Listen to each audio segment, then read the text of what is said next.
dual nature of radiation matter la example 9th problem. Okay, that is calculate the cutoff wavelength and cutoff frequency of X-rays from an X-ray tube of accelerating potential 20,000 volt. ஓகேயா so X-ray டியூப்லேருந்து X-rays வருது, அதோட நம்ம cut off wavelength cut off frequency கேட்காங்க எப்போ accelerating potential 20,000 volt கொடுக்கும்போது. ஓகேயா so V is equal to 20,000 volt. Cut off wavelength characteristic நமக்கு தெரியும், that is equal to lambda naught is equal to 12,400 divide by V angstrom. Page number ஒரு நிமிஷம் இருங்க. இந்த பாருங்க, lambda naught is equal to 12,400 by V in Armstrong. Okay. Now substitute the value. Lambda naught is equal to 12,400 divided by 20,000. V is 20,000 Armstrong. Okay. இந்த 2 0, இந்த 2 0 போயிடுச்சு. இங்கே 100, 200 divide பண்ண இங்கே 62.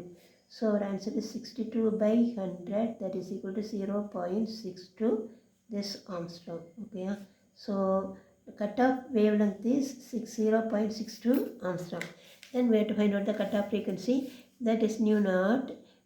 C is equal to nu lambda, therefore nu is equal to C by lambda. Okay, இப்போ நமக்கு cut ஆஃப்னு சொன்னாலே new not lambda நாட்னு வரும். So nu nought is equal to c by lambda nought.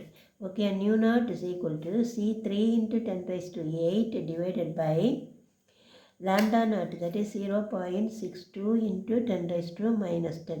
Okay, இது மேலே போகும்போது plus, so 3 by 0.62 into 10⁻18. Okay, plus ஆகும். இங்கே ஏற்கனவே நம்மகிட்ட ஒரு ப்ளஸ் 8 இருக்குது. ஸோ இப்போ that is equal to 10⁻18.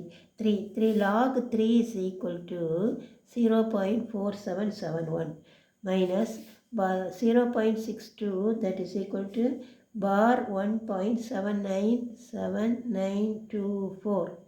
Subtract 7 4 8. இங்கே வந்து என்ன பிரச்சனை, இங்கே 0 இருக்குது. அப்போ ப்ளஸ் 1 மைனஸ் 1 இருக்குதா கன்சிடர் பண்ணி ப்ளஸ் 1 இங்கே கொடுத்துட்டு அப்போ 13ல் 7 போனால் 6. ஓகேயா, இந்த பார் 1 அப்படியே இங்கே இருக்குது, இந்த இடத்துல இருக்குன்னு வச்சுக்கோ. இங்கே மைனஸ் ஆஃப் மைனஸ் ப்ளஸ்ஸு, ப்ளஸ்ஸும் plus 1 minus 1 0. Antilog is equal to 4.839. ஓகேயா, இங்கே 0 இருக்கனால ஒரு டிஜிட் தள்ளி பாயிண்ட் வச்சுருக்கேன். So that is equal to 4.839 into 10⁻18 hertz nu naught. Okay, cut off frequency is 4.839 into 10⁻18 hertz. Okay, thank you.